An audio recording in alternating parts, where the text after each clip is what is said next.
लोगों के लिए। मैं हाँ अभी ठीक है ना, पीछे कोई शैतानी करते हुए सो जाए तो उसका भी पता चलेगा। मैं यहाँ आरपीवी के प्रिंसिपल और तमाम और भी प्रिंसिपल्स आए हुए हैं, टीचर्स, पेरेंट्स, स्टूडेंट्स, आप सबको आज बहुत बहुत बधाई देता हूँ कि एक तो इतना शानदार रेसिंग ट्रैक आप लोगों को मिला है और हमारे ऑफिसर्स साथ में बैठे हुए हैं जिनके साथ हम दिन रात मिलकर एजुकेशन पे काम कर रहे हैं और इतना अच्छा स्कूल आप बच्चों को मिला है, इसके लिए आप बधाई के पात्र हैं। आप लोग वास्तव में बच्चों बहुत लकी हो, बहुत फॉर्चुनेट हो कि आपको बहुत अच्छे टीचर्स, बहुत अच्छे प्रिंसिपल मिले हैं और बहुत अच्छा एम्बियंस मिला है अपने पढ़ने के लिए। ये आपके लिए वाकई बहुत बड़ी उपलब्धि है, बहुत अच्छी शुरुआत है जिंदगी की। और जैसा अभी प्रिंसिपल साहब बता रहे थे, 2 साल पहले मैं यहाँ आया था और बतौर शिक्षा मंत्री मेरा भी पहला अनुभव था किसी स्कूल में जाके अपनी बात रखने का। पर बात अभी भी वही है, क्योंकि दिल्ली के 1000 सरकारी स्कूलों को हम कहीं ना कहीं उस स्तर पर लाके खड़ा करना चाहते हैं जहां आपका आरपीवी खड़ा हुआ है। और फिर यहां से ये एंड नहीं है, ये एक इंपॉर्टेंट माइलस्टोन है। दिल्ली के सारे स्कूल जब यहां आके खड़े होते हैं तो उसके बाद हम देश को बदलने की बात कर सकते हैं, उसके बाद हम दुनिया को बदलने की बात। मैं अक्सर ये कहता हूं कि एजुकेशन के 2 पहलू हैं। एक तो सुविधाएं, पढ़ने लिखने की अच्छी सुविधाएं हो, क्लासरूम में अच्छा एम्बियंस हो, बिल्डिंग अच्छी हो, टीचर्स की संख्या ठीक हो, ये सब सुविधाएं हैं। लेकिन उसके बाद उसका कोर है, एजुकेशन की क्वालिटी बहुत अच्छी हो। एजुकेशन की क्वालिटी वो हो जो हमें जीवन में काम आ सके, ये दूसरा पहलू है। इसीलिए पहला काम कोर का है। इत्तेफाक से जिसका जिक्र, जिस घटना का जिक्र प्रिंसिपल साहब कर रहे थे, वो नेहरू जी के जमाने की थी। कमाल पाशा साहब से उन्होंने कहा कि हम ये पुल बना रहे हैं, ये बिल्डिंग बना रहे हैं, हम पहाड़ों पर रेल ले जा रहे हैं। कमाल पाशा साहब ने कहा हम तो स्कूल बना रहे हैं। इन स्कूलों में बच्चे पढ़ेंगे, इन स्कूलों में बच्चे पढ़ेंगे और वो पुल बनाएंगे। इन स्कूलों में बच्चे पढ़ेंगे और वो रेल का नेटवर्क बनाएंगे। इन स्कूलों में बच्चे पढ़ेंगे और अच्छे हिंदुस्तान बनाएंगे, अच्छा मुल्क बनाएंगे। इस वक्त उन्होंने कहा और आज भी सबसे इंपॉर्टेंट यही है।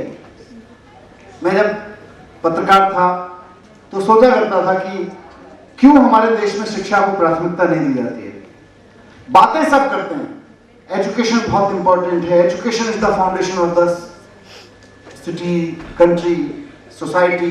बट जब बजट बनाने की बारी आती है तो सारे के सारे कहते हैं नहीं जी पहले पुल बनाएंगे, पहले बिल्डिंग बनाएंगे, मॉल बनाएंगे पहले। क्यों? क्योंकि पुल में कमीशन मिलता है, पढ़ाने में कमीशन नहीं मिलता। पढ़ाने में तो पढ़ाना ही पड़ता है। बिल्डिंग में कुछ वो भी जरूरी है, इंफ्रास्ट्रक्चर भी जरूरी है, ऐसा नहीं कि इंफ्रास्ट्रक्चर जरूरी नहीं है। पर गिवन ए चॉइस, आपको 2 में से एक चुनना हो तो पहले एजुकेशन चुननी चाहिए। मैं ऐसा हमेशा सोचता था। बातें सब, जब मुझे मौका मिला सरकार में काम करने का और आप सबके सहयोग से मिला, इसमें टीचर्स ने भी साथ दिया, पेरेंट्स ने साथ दिया, बच्चों ने माहौल बनाया पूरी दिल्ली में कि हमें एक साफ सुथरी राजनीति की सरकार चाहिए।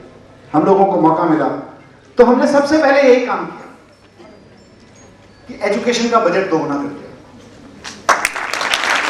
और सिर्फ दोगुना किसी फैंटेसी में नहीं किया, रोमांटिसिज्म में नहीं किया कि अब दोगुना कर देते हैं, विल बी कॉल्ड कि हम ऐसे मिनिस्टर हैं जिन्होंने बजट दोगुना कर दिया। नो, पूरा प्लान है, करना क्या क्या है, स्कूल्स में क्या करना है, क्लासरूम्स में क्या करना है, डिपार्टमेंट में क्या करना है, उसका पूरा प्लान है। उसके खर्च करने के लिए जितना पैसा चाहिए हमने सबसे पहले उतना दिया। इत्तेफाक से 2 गुना था, वो 2.5 गुना भी हो सकता था, 1.5 गुना भी हो सकता था। पूरा प्लान हमने बनाया।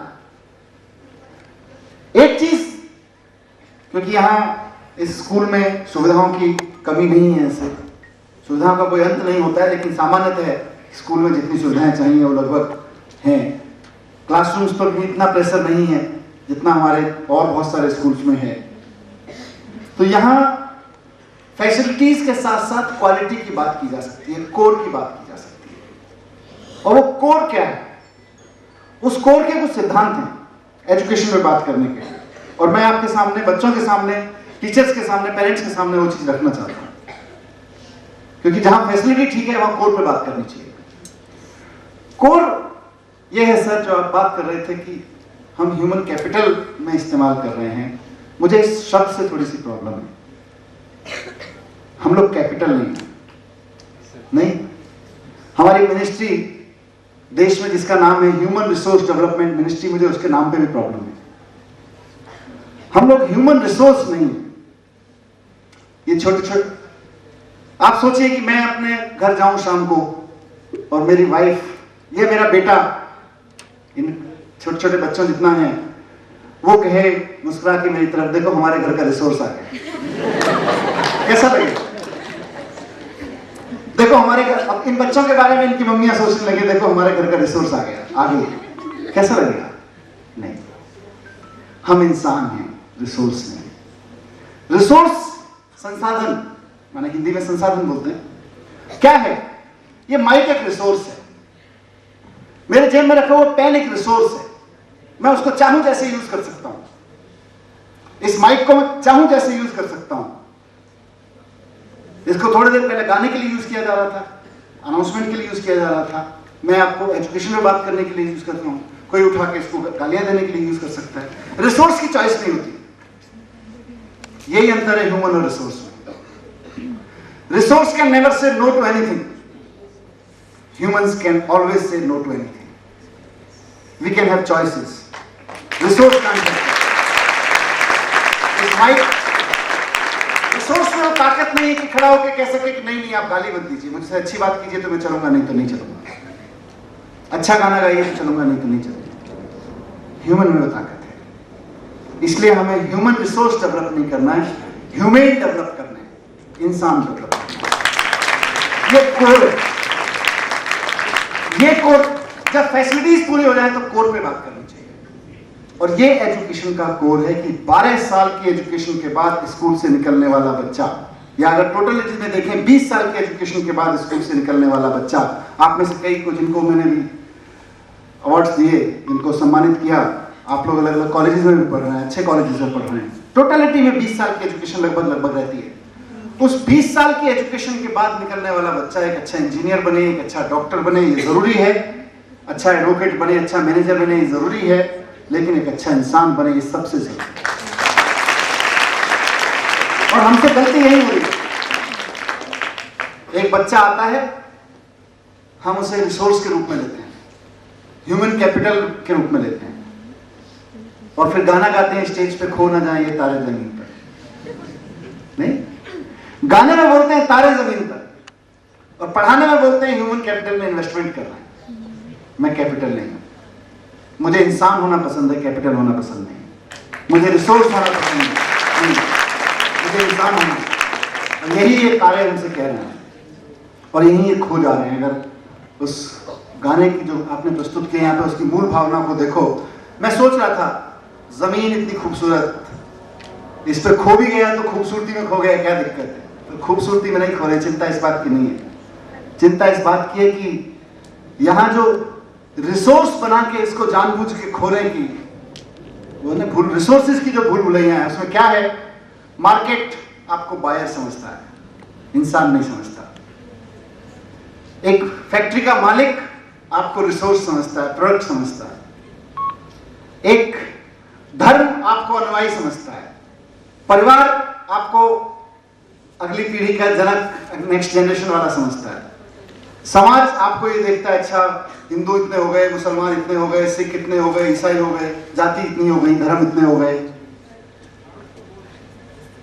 इनमें खो जाए, और उस गाने के पीछे इंपॉर्टेंस ये है कि खो ना जाए ये तारे जमीन पर, उसमें ना खो जाए सर। धर्म में, जाति में, मार्केट में हमारा वजूद इंसान के रूप में बना रहे, वो हमारा कोर है। और उस पर हमें 20 साल, 15 साल, 12 साल जितने भी एजुकेशन के लिए मिलते हैं उस पर काम करने की ज़रूरत है। और जब फैसिलिटीज़ पूरी हो जाएं तो हमारा एक ही काम है।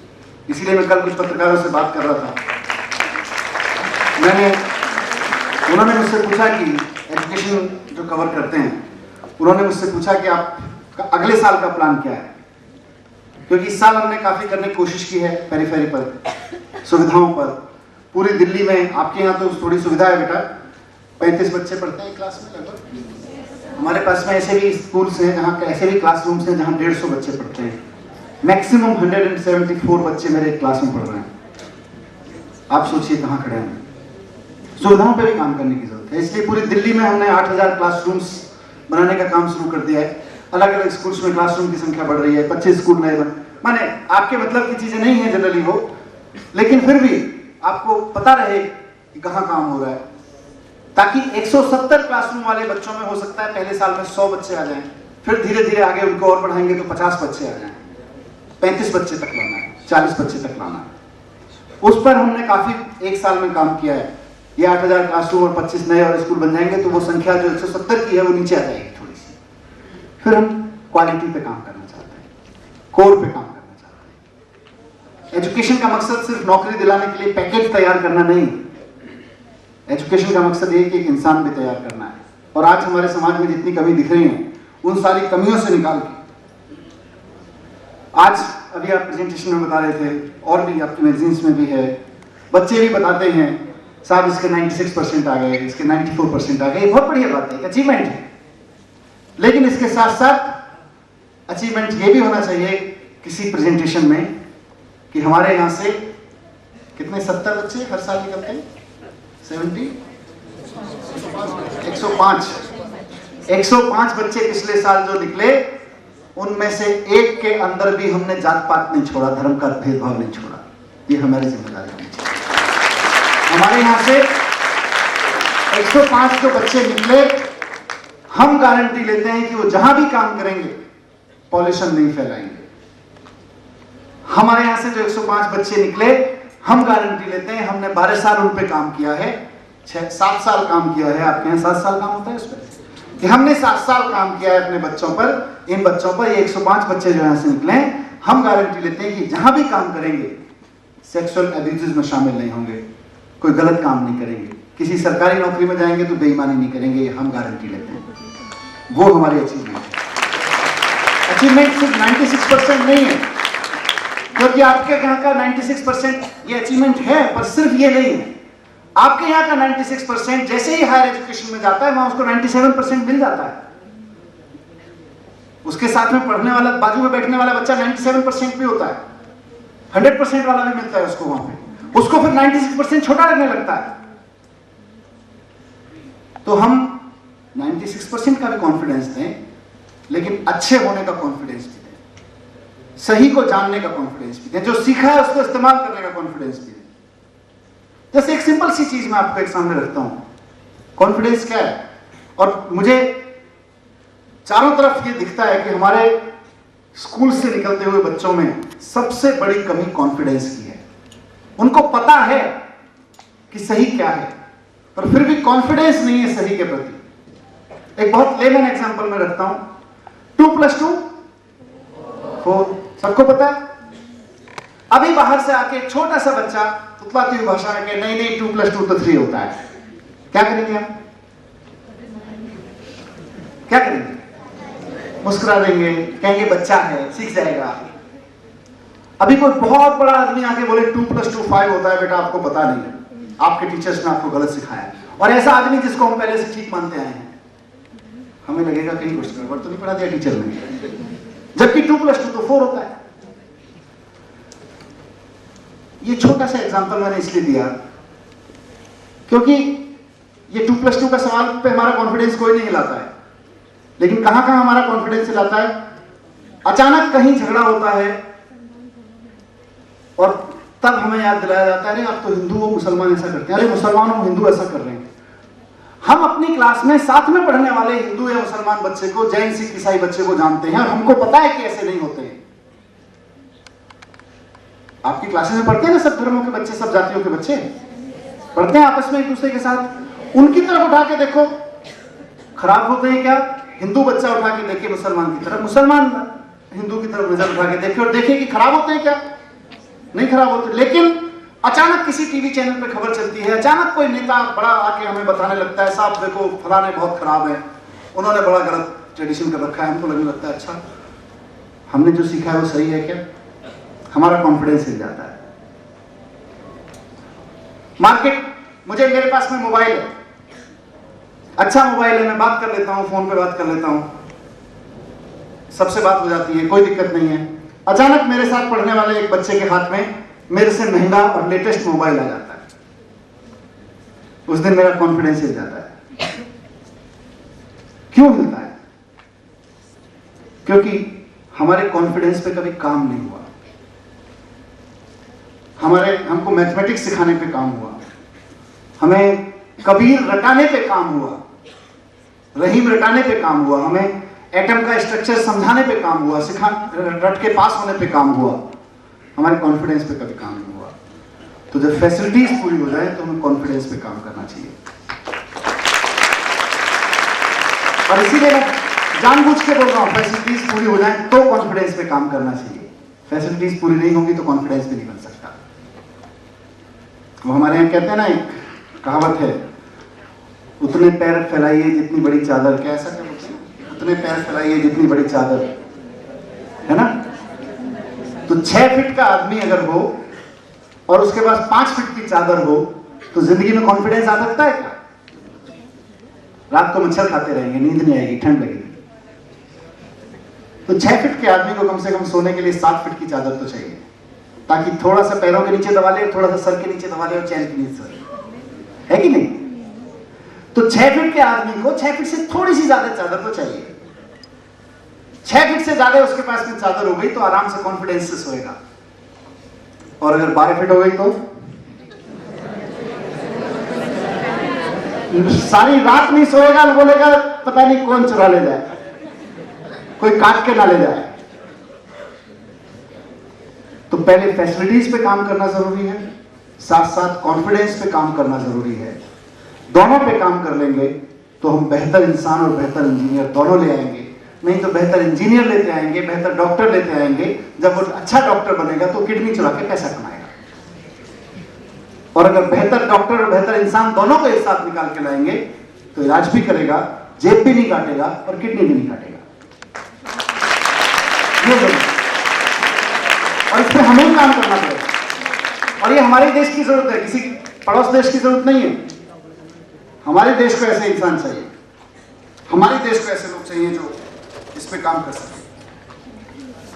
एक बार हम दिल्ली के सारे स्कूल्स में लग जाएं, आपके कॉन्फिडेंस के लिए बता रहा हूं, मेरा तो कॉन्फिडेंस है। आपको पता है दिल्ली के स्कूलों में कितने बच्चे पढ़ते हैं इस वक्त? 26 लाख। अगर 26 लाख बच्चे, 16 लाख हमारे सरकारी स्कूलों में पढ़ते हैं और करीब 10 लाख प्राइवेट स्कूल्स में पढ़ते हैं, 26 लाख बच्चे कॉन्फिडेंस के साथ खड़े हो जाएं, इस कॉन्फिडेंस के साथ खड़े हो जाएं कि मैंने सीख लिया है, अब मैं पॉल्यूशन नहीं फैलाऊंगा, मैंने सीख लिया है, अब मैं ट्रैफिक वायलेशन नहीं करूंगा, इस कॉन्फिडेंस के साथ, तो बहुत बड़ा परिवर्तन आ जाएगा। और अगर पूरी दिल्ली में अगर 36 लाख कॉन्फिडेंट लोग खड़े हो जाएं, जीने लगे, और कितना साल लगेगा? मुश्किल से 12 साल। आज से शुरू करें, 12-15 साल के अंदर और ज्यादा, 26 लाख तो मैं मिनिमम बेंचमार्क लेके चल रहा हूं, 30-35 लाख लोग ऐसे खड़े हो जाएंगे जिनके अंदर फुल ऑफ कॉन्फिडेंस, 100% कॉन्फिडेंस। और जब 30-35 लाख लोग अगर खड़े हो गए तो बाकी तो खरबूजे को देख के खरबूजा बदल जाता है, अपने आप बदल जाएंगे। अभी देखते हैं सब कॉन्फिडेंस टूटा हुआ, सबका कॉन्फिडेंस टूटा हुआ। और कहां से टूटता है? मैं थोड़ा सा टीचर्स को ध्यान दिलाना चाहता हूं, प्रिंसिपल्स और हमारे एजुकेटर्स बैठे हुए हैं उनको ध्यान दिलाना चाहता हूं। हमने कुछ परंपराएं गलत डाल रखी। हम अभी एक क्लास में 35 बच्चे पढ़ाते हैं। मैं इस पर्टिकुलर स्कूल की बात नहीं कर रहा, जनरल हम एजुकेशन सिस्टम में ऐसे ही काम कर रहे हैं। 35 बच्चों में से हम क्या करते हैं? हर बच्चे को क्या सिखाते हैं? तुमको फर्स्ट आना है।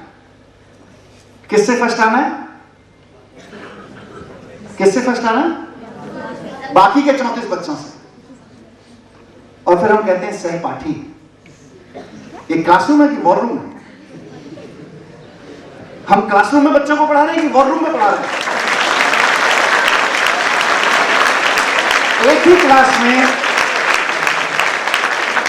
क्लास में पढ़ने वाले 35 बच्चों को हम कहते हैं कि तुमको सबसे पहले तो 35 को पछाड़ना है, जब बाकी के 34 को, हर बच्चे को हम कहते हैं। ऐसी अपेक्षा हमारी रहती है। हमें क्लासरूम बनाना है, हमें सच में सहपाठी बनाना है, हमें सहयोगी बनाना है एक दूसरे का। वो कॉन्सेप्ट, और कोई बड़ी बात नहीं है। कल मुझसे ऐसे किसी चर्चा में बात कर रहा था, बोले साहब ट्रैफिक, हम लोग ऑडिटिंग फॉर्मूला कर रहे हैं ना उसमें, तो किसी ने कहा ट्रैफिक रूल्स का जब तक सिटीजन्स को फॉलो करना नहीं आएगा तब तक कैसे हम, सिविक सेंस नहीं है, फलाना नहीं है, लिखना नहीं है। मैंने पूछा सिविक सेंस आएगी कहां से? बोले नैतिक शिक्षा पढ़ाओ स्कूलों में। मैंने गांधी जी पढ़ा लिया, विवेकानंद पढ़ा लिए, सारे तो पढ़ा लिए, किसी को नहीं आती नैतिक शिक्षा। उसके बावजूद क्यों नहीं आती? क्योंकि हर बच्चे को हम सिखा रहे हैं कि तुमको सबसे आगे खड़े होना है। अगर वो रेड लाइट पे भी पीछे से जंप करके आगे खड़ा हो जाता है तो उसकी क्या गलती है? उसने 20 साल वही सीखा है। किसकी गलती है? हमने क्लास 1 से उसको सिखाना शुरू किया, तुमको फर्स्ट आना है, तुमको सबसे आगे रहना है। आगे रहने हैं इसकी शिक्षा देनी चाहिए या सबके साथ रहना है इसकी शिक्षा देनी चाहिए? सबके साथ रहने की जिस दिन शिक्षा देने लगेंगे, हमें एजुकेशन का पैराडाइम चेंज करना पड़ेगा। जिस दिन, और भी हमको आती नहीं है, आपकी गलती नहीं है बच्चे, हमारी गलती है। माफ करें, टीचर्स से लेकर एजुकेशन मिनिस्टर तक सबकी गलती है। क्योंकि हम ह्यूमन रिसोर्स में तो आपको नंबर 1 ही लाना पड़ेगा, पर इंसान फिर सबके, इंसान अकेला नहीं दे सकता। माइक अकेला खड़ा रहे क्या फर्क पड़ता है? इंसान अकेला नहीं खड़ा हो सकता। इंसान को सबके साथ ही जीना होता है। और उसमें हमने छोटी छोटी कोर्स में गलतियां की हुई हैं, अपनी किताबों में गलतियां की हुई हैं, हमने एससीईआरटी से लेके तमाम परंपराओं में गलतियां की हुई हैं। उन गलतियों को ठीक करना है। और मैं समझता हूं, मैं इसलिए बातें रख रहा हूं कि टीचर्स के साथ पहुंचेगी तो आप लोग हो जो सोचते हो, आप लोग हो जिनको चेंज करना है। मुझे तो सिर्फ एक पॉलिसी पे साइन भर करना है, लेकिन चेंज तो आपको करना है। एक छोटी सी कहानी आप लोगों ने सुनी है, सिंड्रेला की। एक बहुत खूबसूरत लड़की थी, श्राप लग गया, बदसूरत, ऐसा ही कुछ कहानी है ना सिंड्रेला की। इसकी उसको स्नो वाइट कि वो श्राप लग गया उसको, कुछ वो बदसूरत हो गई, फिर बाद में फिर से खूबसूरत हो गई। कहानी बीच में कहती है कि जब वो खूबसूरत बदसूरत हो गई थी तो वो उसकी बदकिस्मत जाग गई थी, फिर उसकी खुशकिस्मती जाग गई। ये कहानी बहुत अच्छी हो सकती है, वेल रिटन, वेल ड्राफ्टेड हो सकती है, किसी बहुत अच्छे राइटर ने लिखी हो सकती है, लेकिन ये कहानी क्या कम्युनिकेट कर रही है? इस दुनिया में खुशकिस्मत होने के लिए खूबसूरत होना जरूरी है। कम्युनिकेट कर रही है कि नहीं कर रही है? एक किसी अच्छे राइटर की एक अच्छी ड्राफ्टेड कहानी पढ़ाने के नाम पे हमने अपनी पीढ़ियों को ये मैसेज दे दिया कि खूबसूरत होना बहुत जरूरी है। और उसके बाद मार्केट खड़ा हुआ है फेयर एंड लवली लेके क्रीम के रूप।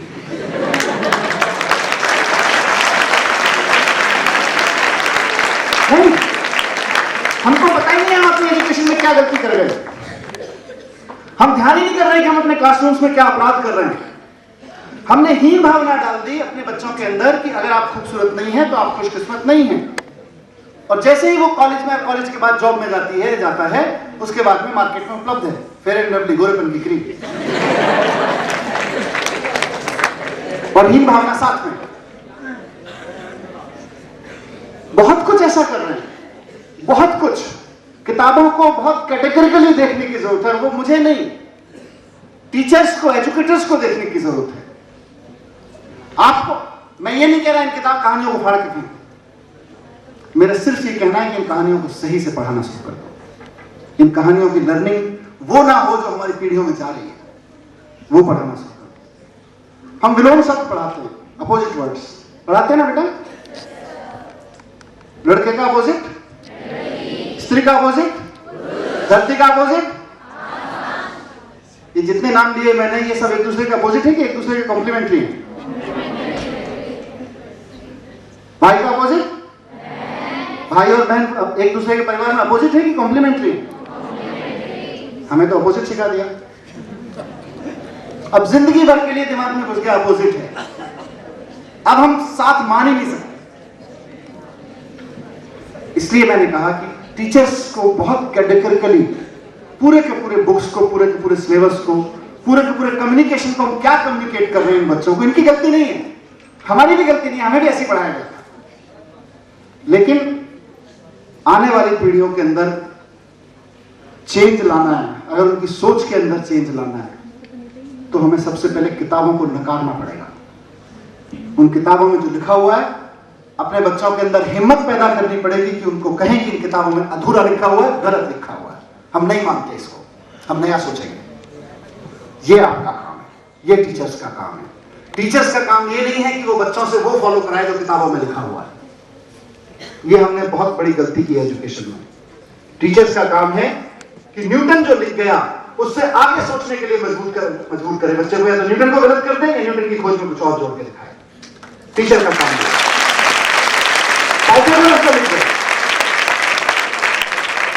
हमारे अगर आप सोच के देखो, आपने फेसबुक देखा है क्या? फेसबुक तो सब लोग यूज करते हैं, गूगल, ट्विटर।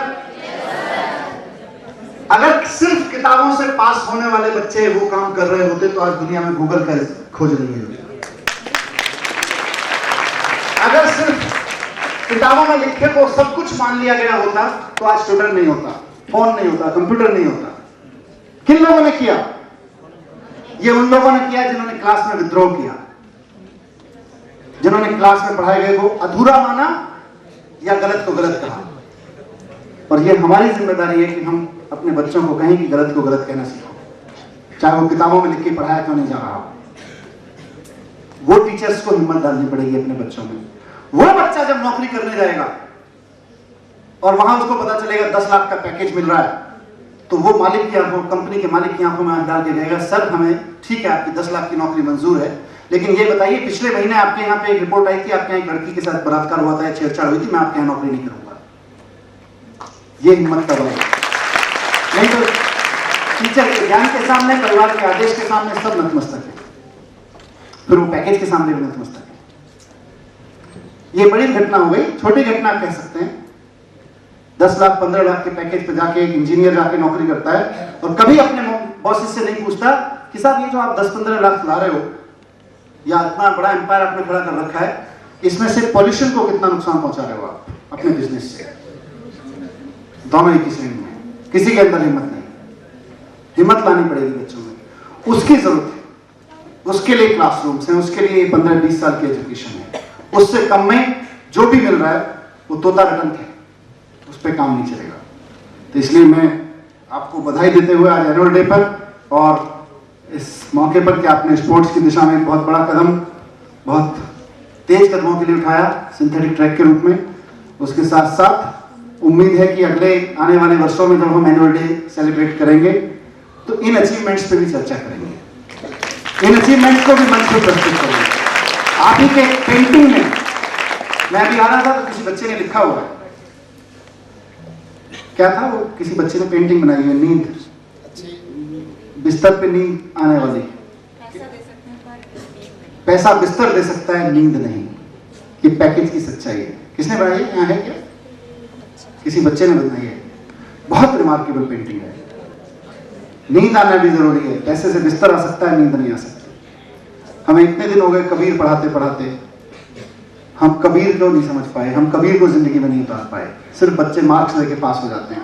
हमें इतने दिन हो गए साइंस पढ़ाते पढ़ाते, एटम्स पढ़ाते पढ़ाते, मैथमेटिक्स पढ़ाते पढ़ाते, हम भगवान और धर्म और इन सब से ऊपर नहीं लोगों को उठा पाए।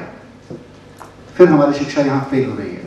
वो तमाम स्कूल फेल हो रहे हैं जो अच्छे हैं, जिनको हम बहुत अच्छा मानते हैं, क्योंकि उनकी जिम्मेदारी पहले है।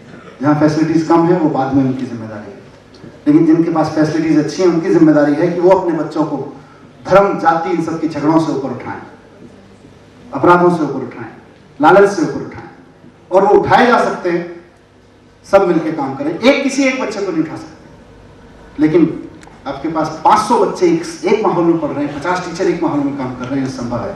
मैं उम्मीद करूंगा कि अगली बार जब होपफुली अगले वर्ष, 2 साल बाद नहीं, जब मैं अगले आपके एनुअल फंक्शन में आऊंगा तो हम सब इन अचीवमेंट्स पे भी चर्चा करेंगे। एक बार फिर आपसे बहुत बहुत बधाई और बहुत बहुत धन्यवाद मुझे यहाँ बुलाने के लिए।